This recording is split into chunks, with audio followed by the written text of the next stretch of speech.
शृंगार रे हा माझा शृंगार रे माझा शृंगार रे हा माझा शृंगार रे मंगळसूत्र मंगळसूत्र मंगळसूत्र मंगळसूत्र मंगळसूत्र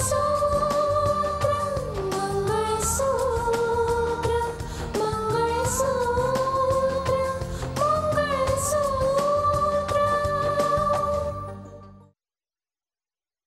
परंतु मानस आणि रितिका लहान नाही आहेत. जर त्या दोघांमध्ये काही काळजीचं कारण असेल तर ते आपसात बसून सोडवतील.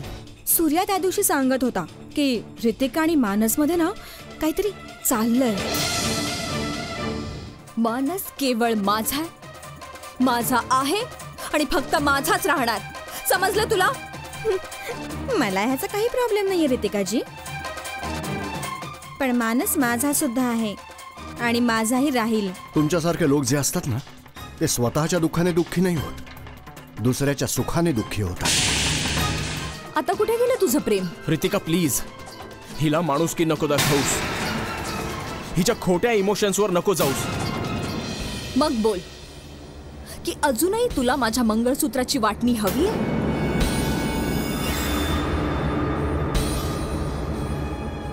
येस.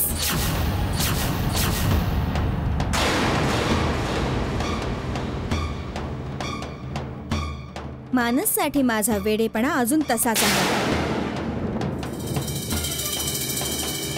पण मग कायद्याचं नाव ऐकून तुझं तोंड का पांढरं पडलं होतं? ऍक्च्युली मला नाही वाटत की माझ्या या गुन्ह्याची शिक्षा मला एकटीला भोगायला लागावी. ह्या गुन्ह्यासाठी ज्याने मला उकसवलं आहे,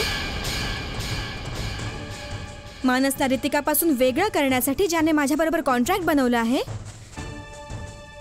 शिक्षा त्याला सुद्धा मिळायला हवी. तुला म्हणायचंय काय नेमकं?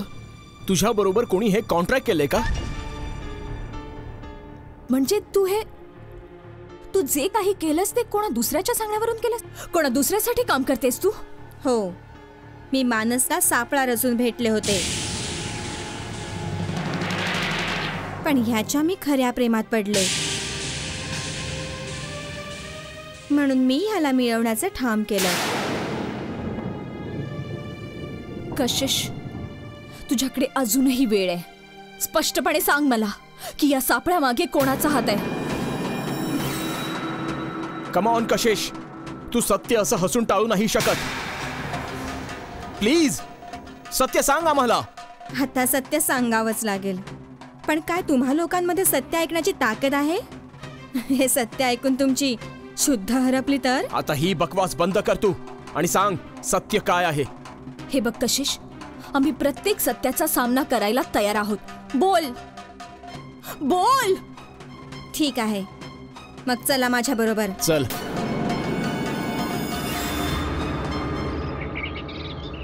डॅड,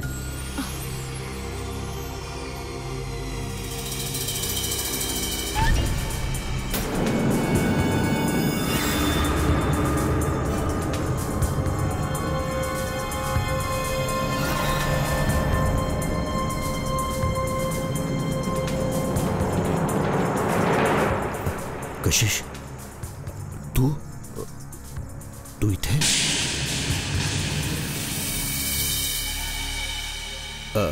हे मानस आणि रितिकाला पण हे ह्या दोघांना आता आपलं सत्य समजलंय.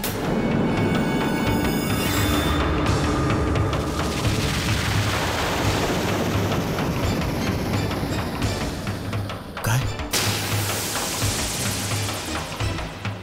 ओह, तर ही तुमची प्याद होती.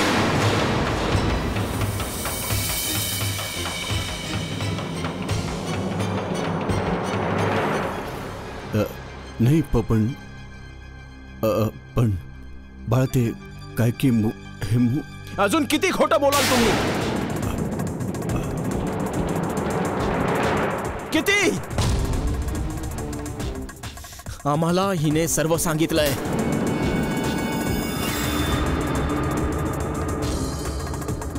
जी हो, तुमच्या मुलाने आणि सुनेने माझ्याकडून सर्व काही जाणून घेतलं. काय आवश्यकता होती तुला खरं खरं बोलण्याची? असं कोणतं संकट आलं होतं तुझ्यावर? हं? या दोघांना इथपर्यंत घेऊन आलीस तू?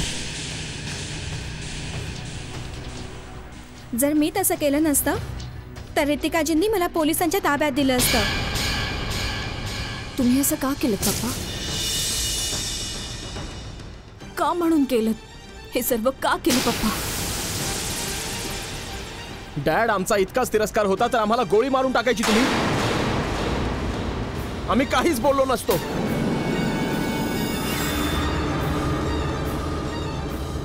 परंतु हे असं करण्याची काय जरूर होती तुम्हाला? पप्पा, तुम्ही तुमच्याच सुनेला वाईट ठरवण्यासाठी हे सर्व काही केलं?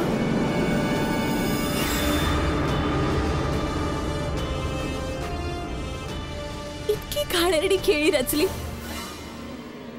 तू माझ्यावर आरोप नाही लावू शकत. जर माझी ही खेळी नीट नव्हती तर तुझी चाल काही चांगली होती. हे बघा डॅड, रितिकाच्या बाबतीत एक शब्दही तुम्ही काढलात तर गप्प बस, गप्प बस, गप्प बस, गप्प बस.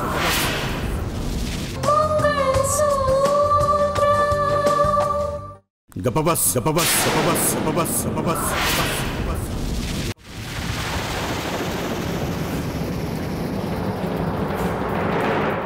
बायकोचा गुलाम, तुला तुझ्या बापाची चूक दिसतीये, पत्नीची नाही. पप्पा, मी जोपर्यंत या घरामध्ये होते मी कोणतंही असं चुकीचं काम नाही केलंय. कोणती घाणेरडी वागणूकही कधी केली नव्हती. माझ्या मुलाला हिरावून घेतलेस तू. डॅड, मी एक बाब अगदी साफ करतो. आम्ही इथे जुन्या गोष्टी उगाळून त्यांचं मंथन करायला नाही आलोय डॅड. मग कशासाठी आला आहात? कोणी बोलावलं हे तुम्हाला? जाणून घ्यायला आलो आहोत की तुम्ही हिला का पाठवलं आमच्या जीवनामध्ये. पप्पा, एका प्रश्नाचं उत्तर द्या. आम्ही तर आमचं जीवन कसं बस जगत होतो ना. मग का विष घोळलं आमच्या जीवनामध्ये? का म्हणून? मी कोणाच्याही जीवनामध्ये विष नाही घोळलाय.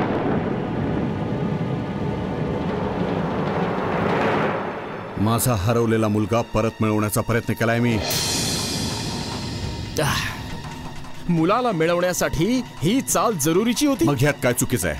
हा? अरे कशी सुंदर आहे, तरुण आहे. माझ्या रुसलेल्या मुलाला कशी सारखी सुंदर भेट देऊन मनवण्याचा प्रयत्न केलाय मी. शिवाय ह्या सुंदरशा प्रयत्नामध्ये कशीच चुकीची नाहीये. वा डॅड वा, स्वतःची चूक आणि सारवासारव सुद्धा.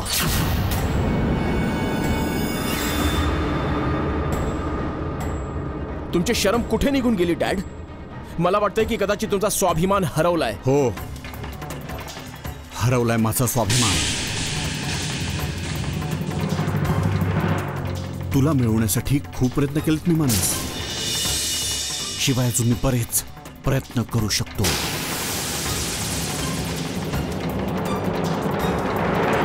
पप्पा,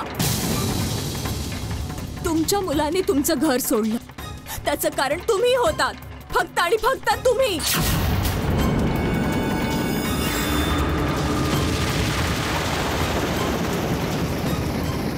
पण तरीही तुमचा हक्क होता की तुम्ही तुमच्या मुलाला परत बोलवू शकत होता.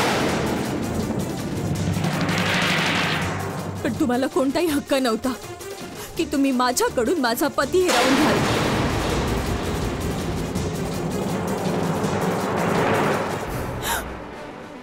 मी तुम्हाला एक बाब स्पष्टपणे सांगते, कान उघडून ऐकून घ्या तुम्ही. आजपर्यंत तुम्ही जे काही बोललात, नको तसे वागलात, मी सर्व काही सहन केलं.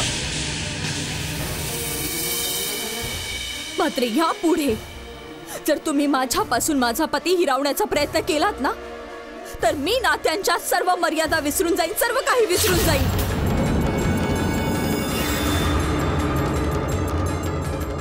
आणि मग त्याचा परिणाम ठीक नाही होणार पप्पा, ठीक नाही होणार.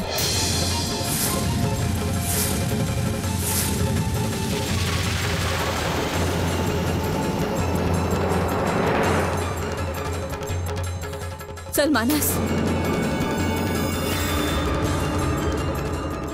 कलेक्टर साहेबा, परिणाम भले काहीही होवो, मला त्याची फिकीर नाही. फिकीर आहे तर फक्त माझ्या मुलाची, आणि त्याला मी तुझ्यापासून हिरावून घेईनच. बघूया.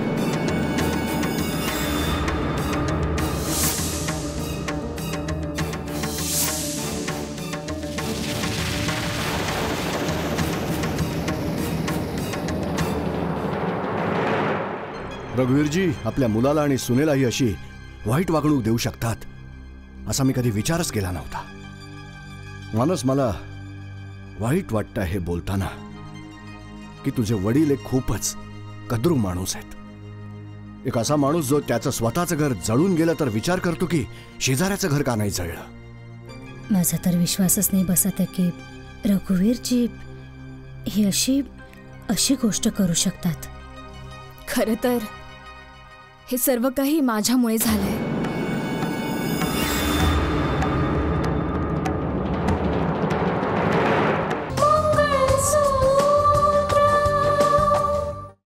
पप्पा माझा इतका तिरस्कार करतात आणि म्हणूनच माझा बदला घेण्यासाठी त्यांनी हे सर्व काही केलं. यावरून तर एक गोष्ट जाहीर आहे की रघुवीरजींना तुला वाईट ठरवायचं.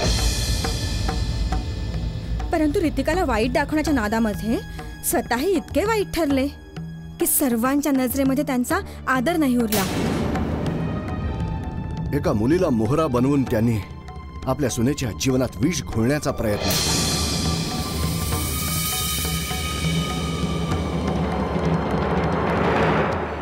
त्यांनी भले जे काही केलेलं असो, आपल्या मर्यादा सोडून भले कितीही वाईट काम का केलं असे ना, पण आपण त्यांच्यावर आरोप नाही लावणार. त्यामागे कारण आहे, मी मानसला दुःखी नाही बघू शकत.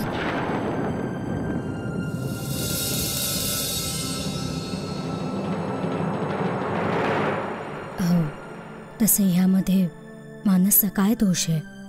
हा बिचारा का शरम वाटून घेईल? मी मानसला दोषी नाही समजत. मग शरम वाटून घ्यायची काय गरज आहे? ही बेइज्जती, ही लाजीरवाणी गोष्ट मला माझ्या डॅडकडून भेट स्वरूपात मिळाली. मानस, यामध्ये तुझा काही दोष नाही. आम्हाला तुझ्या बाबतीत काही तक्रार नाही. हो बाळा, आता तू वाईट वाटून घेऊ नकोस. मानस, हे बघ, आम्हाला तक्रार पप्पांबद्दल आहे, यात तुझा कोणता दोष नाही.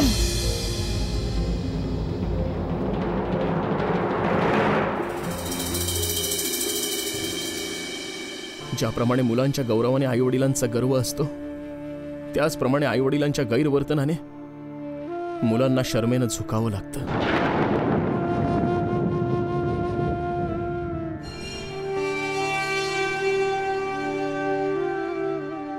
माझ्या डॅडनी केवळ मला सर्वांच्याच नजरेमधून नाही उतरवलंय, उलट आपल्या स्वतःच्या नजरेतून उतरलोय मी आज. परंतु एक बाब समजत नाही की हे सर्व रघुवीरजींनी केलंच का?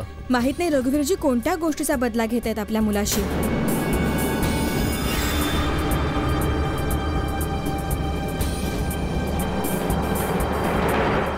जेव्हा माणसाची बुद्धी भ्रष्ट होऊन जाते ना, तेव्हा तो माणूस असंच काहीतरी करत राहतो.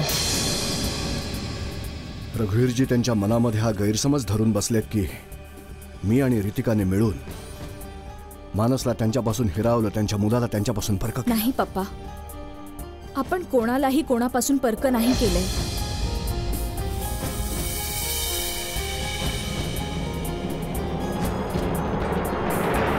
हे बघ मानस, आम्हाला कधीच वाटणार नाही की वडील आणि हा मुलामध्ये आमच्या नात्यातला प्रॉब्लेम आहे. प्लीज मला थांबवू नका. मानस, मानस थांब. आय एम सॉरी जज साहेब, आय एम सॉरी. मानस, मानस, मानस, ऐक. अरे रितिका, रितिका, रितिका काय झालं? अगं मी पाणी घेऊन येते. सूर्या, डॉक्टरांना फोन कर. हो. रितिका, रितिका.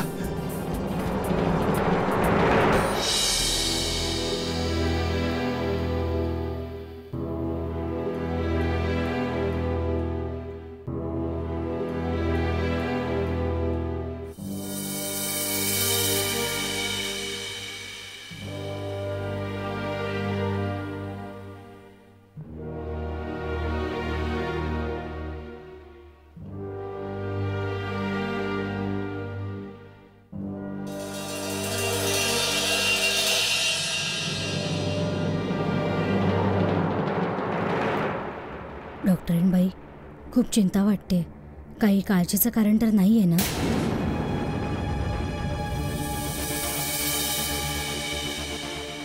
हे बघा, बाळाच्या बाबतीत काही प्रॉब्लेम होऊ शकतो. काय? माझ्या बाळाला काय कोणता प्रॉब्लेम होऊ शकतो डॉक्टर? प्रॉब्लेम? कसला प्रॉब्लेम? डॉक्टरीणबाई बोला ना, काय बाब आहे? आपल्याला तर माहितीच आहे की डिलिव्हरीची वेळ आता बघा अगदी जवळ आली आहे.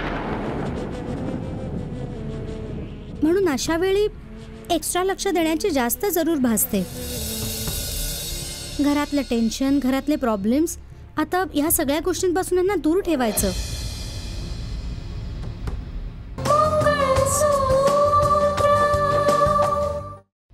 आता ह्यांना जास्त केअर आणि आरामाची जरूर आहे.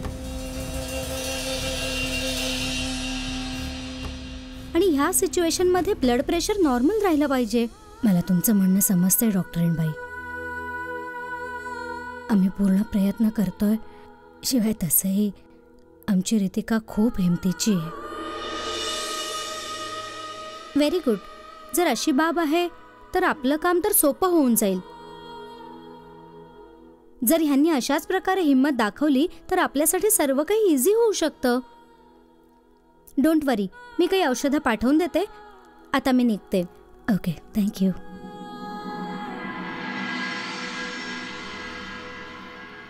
आत्या, काय नाही होणार बाळा.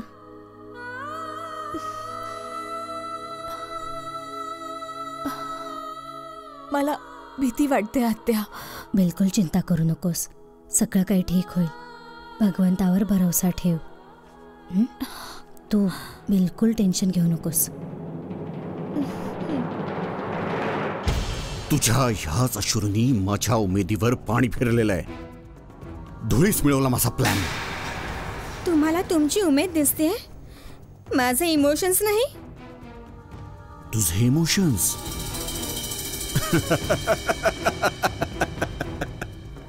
कशिश, तू पण इमोशन्स विषयी बोलतेयस जे कवडी मुलाने विकले जातात. इमोशन्स कोणाचे विकत नाहीत रघुवीर साहेब. त्याचं फक्त हतबल असणं विकलं जातं. आणि मी देखील तुमच्या बरोबर माझ्या हतबलतेचा सौदा केलाय, माझ्या इमोशन्सचा नाही. कशिश,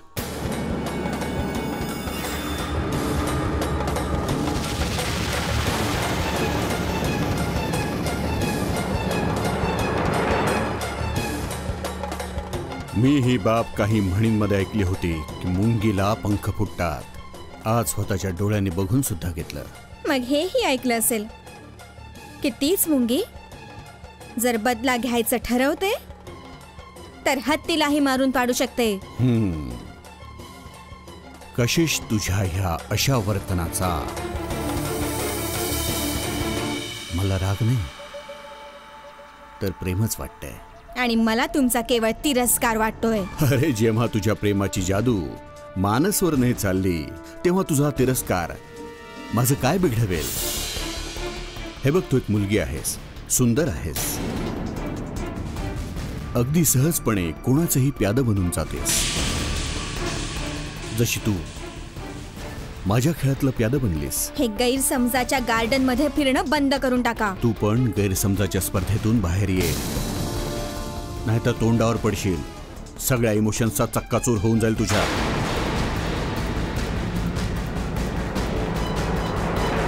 का तोंड लपून पळून चाललीयस? निघून गेला सारा तोरा.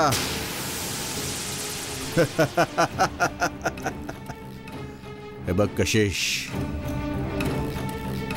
आपण एक प्रयत्न अजून करूया आणि ह्या गोष्टीची गॅरंटी मी देतो की जर सक्सेस झालो तर मानस तुझा. तिरस्काराचा हा खेळ खेळता खेळता मी मानसच्या खरोखर प्रेमात पडले आणि मी निर्णय घेतलाय की मानस फक्त माझा होईल आणि जर तो माझा नाही झाला तर मी त्याला कोणाचाही नाही होऊ देणार.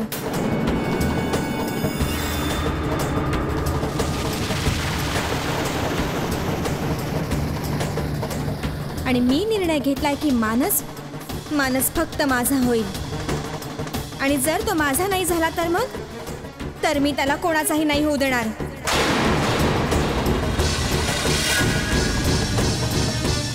कच्च्या धाग्याने गुंफला हा संसार रे, पतीचे प्रेम रे, जीव